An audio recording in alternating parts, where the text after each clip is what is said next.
vamos a hablar de otros temas, vamos a hablar de temas de salud mental. ¿Ha escuchado usted hablar de pues, esos problemas de la infancia que luego se nos generaron, esas heridas de la infancia? Bueno, pues hoy vamos a platicar con una especialista que nos explique qué son las heridas de la infancia, qué daño nos pueden provocar en nuestra vida adolescente y adulta y también qué podemos hacer para sanarlas. Y está con nosotros Ana Liaris Olmos, psicóloga, terapeuta y tanatóloga. Aquí, bienvenida a Una Mañana Estelar. ¿Cómo estás, Ana? Encantada, siempre es un gusto estar aquí con usted. Al contrario. Muchas gracias por venir. Qué importante el tema que nos traes. Muy. Exacto. ¿Qué es una herida de la infancia? Bueno, una herida de la infancia es una marca emocional muy profunda que vamos a vivir en inicios de nuestra infancia. ¿Esto qué quiere decir? Que bueno, cuando somos chiquitos, tal vez nuestras necesidades no fueron cubiertas, necesidades emocionales no fueron cubiertas al 100%. Normalmente un niño, una niña necesitan sentirse amados, protegidos, valorados, seguros, confiados, pero muchas veces los adultos, y no necesariamente es que lo hagan desde una malicia, pero pues a veces no lo reciben así, no lo perciben así. Y entonces vamos a ir entendiendo que a lo largo de la vida, pues eso nos va a generar algunas situaciones o algunas complicaciones emocionales. Hay una frase que se usa mucho que dicen, pues nadie nos enseña a ser padres, no venimos pues con un libro que te diga, ¿no? ¿Cómo lo tienes que hacer? Sin embargo, creo que hoy tenemos acceso a muchísima más información y podemos darnos cuenta, porque si pensamos en los adultos, Ana, creo que muchísimos de nosotros tenemos heridas de la infancia que muchas veces no hemos reconocido. ¿Cómo podemos darnos cuenta? ¿Cuáles son los signos de saber, tengo que sanar a mi niño interior? Bueno, son muchísimas las formas en las que nos podemos dar una idea del por qué.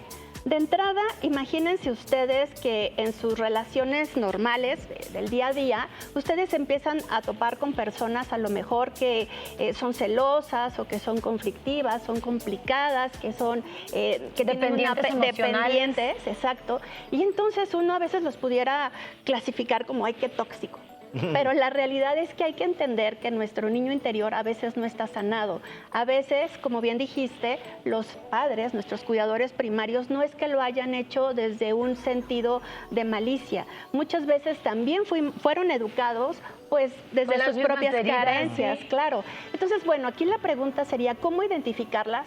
Básicamente cuando yo emocionalmente no me estoy pudiendo relacionar de manera correcta, cuando no pongo límites, cuando me siento culpable, cuando de alguna manera estoy expresando o sintiendo ansiedad por alguna situación que yo no estoy pudiendo manejar. Eso a mí me habla de que tal vez, y solo tal vez, pudiera empezar a cuestionarme, a indagar qué fue lo que sucedió en mi infancia. ¿Se puede vivir con las heridas de la infancia? O sea, ni siquiera hacer tratamiento, ni siquiera curarlas o sanarlas. ¿Así se puede vivir? Pues imagínate, creo que sí se puede vivir, pero el tema es que qué calidad de vida emocional a veces tenemos en la cual no nos sentimos completamente felices. Yo digo algo, venimos a esta vida a gozarla y a disfrutarla. Y cuando algo no te está haciendo feliz, cuando algo no te está haciendo contenta, o sea, que no sientes plenitud, es entender qué hay de mí que tengo que resolver para estar mejor. Entonces, claro, nuestra historia nos marca, por supuesto.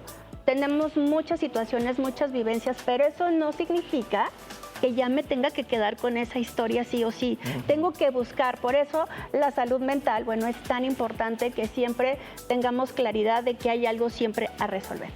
Sí, justo, porque muchas veces también nos quedamos en el papel de víctima, ¿no? Es que a mí me pasó esto, es que a mí me pasó lo otro, y por eso soy así. Y hasta ahí nada más ha llegado, porque ya hay muchos libros de autoayuda, hay muchos podcasts que te hablan de estas cosas y tú dices, sí, no, es que yo tengo tal herida. Pero si ya la reconoces, buscar ayuda, ¿qué papel juega en el cambio de tu percepción, en el cambio de quién eres hoy? Bueno, absolutamente. Siempre hay que estar buscando quién me pueda ayudar. Pero ¿sabes algo?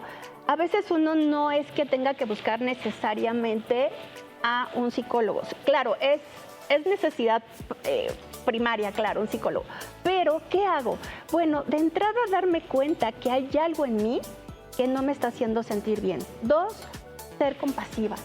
Entender que claro, que eso que estoy viviendo no va a determinar al 100% mi vida. ¿Por qué? Porque aunque racionalmente, claro, quiera cambiar, puedo empezar a trabajar con agradecimiento, con darme cuenta, con no juzgar a nuestros padres, con no victimizarnos, con entender que estamos en un proceso de desarrollo en la vida y que ese desarrollo, pues, hay que vivirlo lo más bonito que se pueda. Entonces, buscar ayuda, sí, pero también ser compasivo con uno. Oye, y luego es muy peligroso porque nosotros como papás tenemos a nuestros hijos de bebés y tratamos de, si no tenemos bien claro el concepto de las heridas de la infancia, pues sí tratamos de que crezca lo más sano posible. Como tú dices, la lista, seguros, que se sientan confiados, protegidos y todo esto. Pero al tratar de lograr esto, a lo mejor estamos generando lo contrario. Niños sobreprotegidos, niños mimados, niños... entonces, ¿cómo es el equilibrio? Sí, ¿no? Exacto, un balance. Claro, bueno, hay que entender que hay heridas de abandono, de injusticia, de humillación, de rechazo, de traición, y todas ellas, ojalá y me puedan invitar en otro momento para explicárselas a detalle. Y ver cómo cada una se puede ir resolviendo, cómo detectarla, por supuesto, y cómo irla resolviendo. Creo que eso sería genial porque nos va a llevar bastante tiempo, pero es importante que al menos hoy nos quede claro cómo es, qué son y cómo detectar.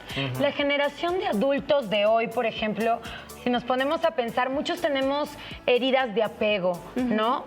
Los papás trabajaban mucho, eran épocas difíciles, normalmente los hermanos mayores cuidaban a los más chicos y era una dinámica de esas. ¿Cómo es que el apego puede dinamitar las relaciones, ¿no? Por ejemplo. Fíjate, eso que estás mencionando se llama herida de abandono. Pensemos que una niña, de alguna manera, sus papás van a ir al hospital porque van a ser su hermanito. Esa niña puede percibir de manera inconsciente mis papás me abandonaron, mis papás no están, ¿qué está sucediendo? No soy suficiente, hice algo mal, pero la realidad es que los papás están pues atendiendo a la nueva llegada del hermano. Ese tipo de cosas a la larga puede generar apego inseguro. ¿Por qué? Porque ¿a dónde vas? Y después, cuando ya somos más adultos, empezar a tener estos celos, esta inseguridad, esa necesidad de control precisamente. Pero fíjense, vean de algo tan sencillo que no es detectado a tiempo, puede generar en una adultez pues complicaciones en nuestras conductas. Y entonces estos mismos adultos generan dan otra generación, unos hijos, con las mismas heridas, ¿no? Exacto. Entonces hay que parar la cadena. Hay que parar la cadena, es un darse cuenta, me doy cuenta de qué heridas tengo. Obviamente me perdono. ¿Me perdono en qué sentido? En que, bueno, no sabía que estaba pasando eso conmigo, soy muy compasiva y entonces pues doy el siguiente paso, pedir ayuda. Exacto, ir con un especialista siempre. Exacto, y pedir ayuda es, creo, una de las cosas, y a veces también poder exteriorizarlo, porque muchas veces, como bien dices, no hay que perdonar a los padres por esto, simplemente hay que entender, ¿no?, lo que sucedió, pero mucha gente le toma un rencor muy duro a los papás, es que cuando yo era niña tú no me hiciste esto, es que ¿cómo podemos encontrar ese lugar donde sanar esos reclamos, ese resentimiento? Mira, los padres hermosos, que aquí aparte tengo a mi padre maravilloso, creo que hacen lo que pueden con las herramientas que tienen. Entonces el hecho de juzgarlos no nos va a servir de nada. ¿Por qué? Porque también ellos vienen de una historia de heridas. Los abuelos vienen de una historia de heridas. Entonces, realmente entender que no lo hacen con malicia, simplemente creo que ya por el hecho de haber sobrevivido los primeros 3 años ya estamos del otro lado, con su ayuda, con su apoyo, con su cuidado. Y entender, bueno, pues finalmente hay un dicho que dice, infancia es destino. Infancia es destino. A mí no me gusta eso. Porque a mí no me va a determinar lo que yo viví en un inicio de mi vida si tengo la capacidad, si tengo la intención de mejorar y de cada vez estar mejor. Entonces, esa sentencia a mí no me gusta. Pues es que esa es la cuestión, porque si no, sí habría ese mismo destino como adultos. Entonces, lo que recomiendas es ir a terapia. Ir a terapia. Grupos de apoyo, ahorita, bueno, pues hay muchos cursos, muchas capacitaciones en donde de entrada, pues ya, cuando ya te das cuenta de que hay algo que sanar, ahí, cuando te cae el 20, ahí ya empieza la transformación. Entonces, hay que hacerlo. Y es que las redes sociales a veces ponen cosas de tendencia, de moda, y se dice, ay, hay que sanar a tu niño interior, hay que sanar, abraza a tu niño interior. Y sí, es importante, pero lo dicen muy superficial. Ana, ¿eso qué significa? abrazar a mi niño interior es ir hacia ese espacio con amor, con compasión, con tranquilidad y decirle a esa chiquita, a ese chiquito, aquí estoy, te voy a cuidar, te voy a proteger y a partir de este momento nadie te va a volver a lastimar, nadie te va a humillar, nadie te va a abandonar, nadie te va a castigar por cosas que no son necesarias porque eres suficiente, eres bueno, eres capaz, eres lo mejor que puede haber. Entonces, esa es una manera de hablar con nuestro niño. Ay, qué bello. Y con eso, porque te hice esta pregunta para cerrar con ese mensaje, porque creo que es eso, es conectar con el amor infinito que nos debemos tener a nosotros mismos. Ana, qué bella plática. Muchísimas gracias por el tema. Gusto, siempre, Salúdame siempre. a tu papá. Gracias. Ahí está el señor Olmos. Un besito. Nos vamos a la pausa, pero volvemos con más de Una Mañana Estelar. No se despegue, ya regresamos.